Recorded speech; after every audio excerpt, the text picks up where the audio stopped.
اسی طریقے سے نماز کا معاملہ جو ہے وہ پہلے کیوں نہیں آیا؟ نماز کا بعد میں آ رہا ہے. آت المال علی حبہ ذوی القربى والیتامى والمساکین وابن السبیل والسائلین وفی الرقاب. کتنا دور لے گئے. واقام الصلاۃ وآتى الزکاۃ. یہ ہے ترتیب کے اعتبار سے جو میں نے عرض کیا تھا. یہاں عنوان کیا ہے؟ یہاں نیکی کی حقیقت عنوان ہے. اس کی روح ایمان ہے اور اس کا ظاہر اس میں سب سے پہلے انسانی ہمدردی، اور اس ہمدردی کی بنا پر وہ مال جو بہت محبوب ہے خرچ کرنا. درد دل کے واسطے پیدا کیا انسان کو، ورنہ طاعت کے لیے کچھ کم نہ تھے کروبیاں. اگر یہ نہیں ہے تو کچھ نہیں.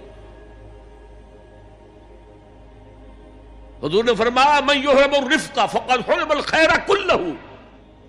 جو شخص دل کی نرمی سے محروم ہو گیا وہ کل کے کل خیر سے محروم ہو گیا. کسی کو دکھ میں دیکھو اور اس پوزیشن میں ہو کہ تم اس کا کوئی مداوع کر سکو اور نہ کرو، پھر تم چاہے مفسر ہو، محدث ہو، نیک نہیں ہو. تم عابد ہو سکتے ہو، زاہد ہو سکتے ہو، تم مفسر ہو سکتے ہو، محدث، نیک نہیں ہو سکتے. من یحرم الرفق، رفق کہتے ہیں نرمی. رفیق ہمارا ساتھی، دمساز. ظاہر بات ہے آپ کو دکھ ہوگا، آپ کے رفیق جو ہے اس کے اپنے دل میں محسوس کرے گا آپ کے درد کو. ہم درد کسے کہتے ہیں؟ ہم درد، ان کا درد مشترک ہے. ہم عصر، ایک زمانے کے لوگ، ہم جماعت، ایک جماعت میں پڑھنے والے. ہم درد، خنجر چلے کسی پہ تڑپتے ہیں ہم امیر. سارے جہاں کا درد ہماری جگر میں ہے. اگر یہ رفق نہیں ہے، اگر یہ ہمدردی نہیں ہے، اگر کسی کو دکھ میں دیکھ کر آپ تڑپ نہیں اٹھتے، اگر اس کی مدد کرنے پر قادر ہو اور نہیں کرتے تو کل خیر سے محروم ہے. پڑھے جاؤ نمازیں اور تہجدیں، کچھ حاصل نہیں ہو. اس پر جو آخری آیت قرآن کی ہے، لن تنالوا البر حتى تنفقوا مما تحبون، اس سے زیادہ کیٹیگوریکل سٹیٹمنٹ اور کیا چاہیے. لن کے ساتھ جو نفی ہوتی ہے فعل مضارع میں، انتہائی مؤکد. ہرگز نہیں پہنچ سکتے نیکی کے مقام کو جب تک کہ خرچ نہ کرو ان میں سے جو چیزیں تمہیں پسند ہیں. قمیض پھٹ گئی ہے، بوسیدہ دے دو کسی کو، یہ نہیں ہے خیرات و صدقات، بلکہ جو تمہیں محبوب ہو. لن تنالوا البر، بر کے مقام تک نہیں پہنچ سکتے. پھر میں کہہ رہا ہوں عابد ہو سکتے ہو، زاہد ہو سکتے ہو، علم کا معاملہ ہے، محدث ہو سکتے ہو، مفسر ہو سکتے ہو، فقیہ ہو سکتے ہو، مفتی ہو سکتے ہو، سب کچھ ہو سکتے ہو. قرآن مجید کی روح سے نیک نہیں کہلا سکتے. وآت المال علی حبہ. اب اس میں جو ترتیب میں نے کہا تھا، الاقرب فالاقرب، الاقرب فالاقرب، سب سے پہلے ذوی القربیٰ. اور اس میں اکثر و بیشتر ہم سے کوتاہی ہوتی. دور دراز کے لوگوں کے ساتھ نیکی ہو رہی ہے. سگے بھائی کی بیوہ اور یتیم بچے جو ہیں وہ محروم ہیں. انہوں نے اس وقت یہ کر دیا تھا، یہ کر دیا تھا. ظاہر بات ہے کہ رشتہ داروں سے تو شکایتیں ہوتی ہیں. یہ تو ہمیشہ ہمارے مخالف رہے جی، ان کی ہم کیسے مدد کریں. اگر تو اللہ کے لیے دینا ہے تو پہلا حق ان کا ہے. من احب للہ وابغض للہ واعطى للہ ومنع للہ. اللہ کے لیے دیا ہے اگر، تو اپنے اس نفس کی جو انتقام کا جذبہ ہے اس کو کچلو، اور جس کا سب سے پہلا حق ہے اس کو پہنچاؤ. حق بحقدار رسید. ذوی القربى والیتامى، جو بے سہارا رہ گئے، باپ کا سایہ نہ رہا. والمساکین، مساکین کسے کہتے ہیں؟ مسکنت کہتے ہیں کم ہمتی. آپ کو معلوم ہے آج کل ایک مرض کہلاتا ہے نیورستھینیا. آدمی دیکھنے میں ہٹا کٹا ہے، صحت مند ہے، لیکن اندر سے اس کی کوئی ہمت ایسے جواب دے گئی ہے کچھ کر ہی نہیں سکتا. وہ ہے مسکین. اسی لیے جو فرمایا گیا یہودیوں کے لیے ضربت علیہم الذلۃ والمسکنہ، ذلت کے معنی بھی کمزوری اور مسکنت کم ہمت ہی، ہمت ختم ہو گئی. تو جو اپنے پاؤں پر نہیں کھڑا رہ سکتا اس وجہ سے کہ اس میں وہ ہمت کم ہو گئی، وہ بھی مستحق ہے. وابن السبیل اور مسافر، پرانے زمانے میں آپ کو معلوم ہے نہ سرائیں تھیں، نہ کچھ اور تھا، نہ ہوٹل تھے. پھر اگر کہیں راستے میں چوری ہو گئی، ڈاکہ پڑ گیا، تو آدمی جو ہے گھر میں خود ہے، کفیل ہے، اچھا ہے. اس وقت کی حالت ایسی ہو گئی. ہمارے ہاں بیگرز نے اسی کو ایک بہت بڑا بہانہ بنایا ہوا، جی میں آیا تھا وہاں سے اور یہاں سے اور میری جیب کٹ گئی، سب کچھ چلا گیا، اب مجھے واپس جانے کے لیے کرایہ چاہیے. اکثر و بیشتر جھوٹے کیسز ہوتے ہیں. اگر آپ کسی کو پکڑ لیں اور ساتھ لے کر کہیں تحقیق کراؤ تو وہ بھاگ جائے گا، پھر نہیں آئے گا اس مسجد میں.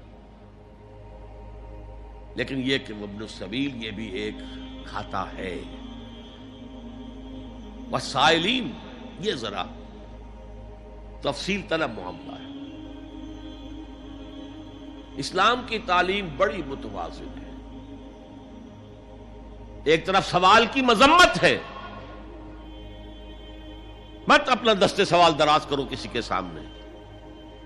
جو شخص ہاتھ پھیلاتا ہے مانگنے کے لیے، وہ اپنی عزت نفس کو ہتھیلی پر رکھ کر آپ کے سامنے پیش کر رہا ہے،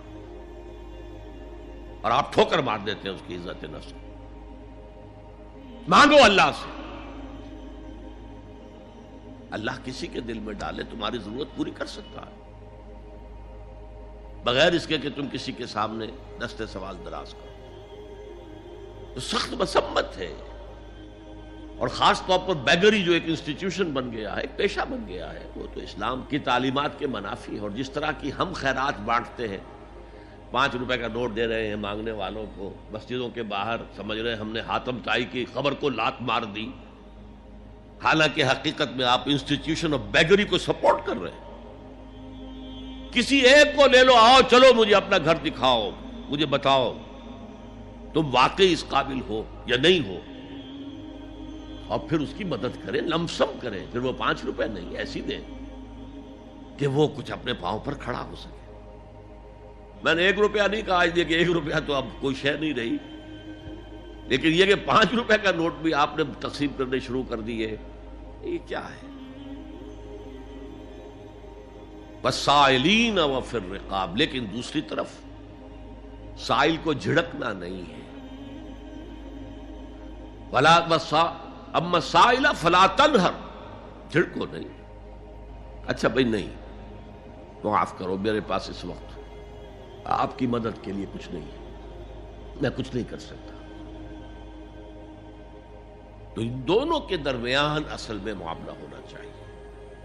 بلکہ یہاں تک بھی فرمایا سائل کو ضرور دو، چاہے وہ گھوڑے پر سوار ہو کر تمہارے دروازے پہ آیا. کیا پتا اس کی واقعی الجھن کیا ہے. تو سوال کی مذمت اور سائل کو جھڑکنے کی ممانعت.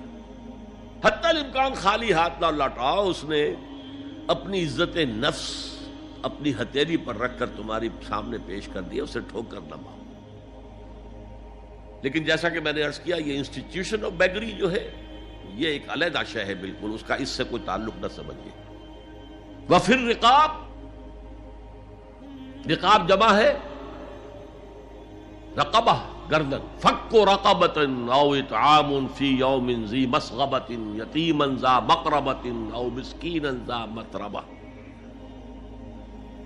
فک رقبۃ، کسی کی گردن چھڑا دینا. اس وقت سب سے بڑی ایپلیکیشن اس کی تھی غلاموں کو، کنیزوں کو اپنے پیسے سے خرید کر آزاد کر دینا. بہت بڑی نیکی، بہت بڑی نیکی.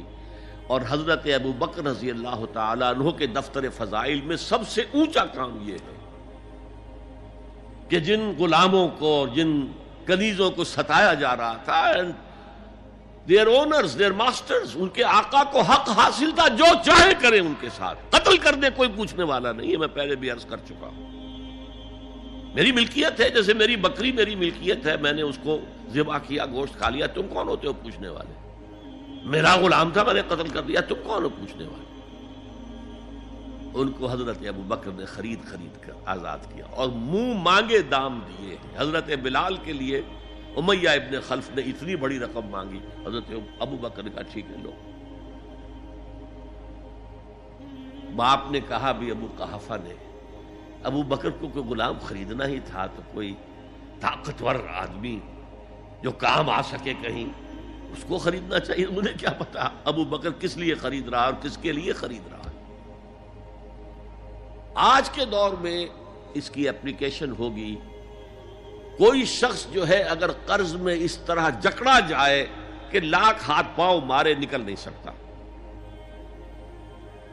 اس کو کوئی لمپ سم مدد دے کر اس قابل کیا جائے کہ وہ پھر اپنے پاؤں پر کھڑا ہو جائے. یہ نہیں کہ اسے آپ ہر مہینے کچھ رقم دیتے رہے مینٹیننس کے لیے, نہیں.